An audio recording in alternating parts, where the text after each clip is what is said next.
जय जगन्नाथ सांग मैंने केमती अच्छा समस्ते आशा करूँ समस्ते भलरे थे मुझे बहुत भल अच्छी। आज एक कविता अभिमान मोर कालिया को ताहले आसतु शुणा कालिया पाई अभिमान भरा कविताटी।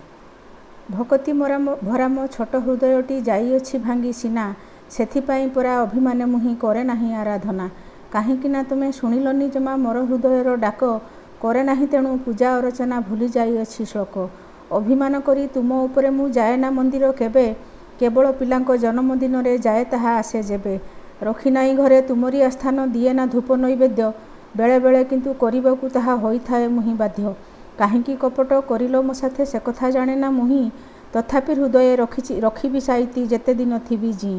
लेखिका सुरभिराणी। कविताटी केमती लागिला निश्चय कमेंट माध्यम रे जणैबे। रहिली नमस्कार।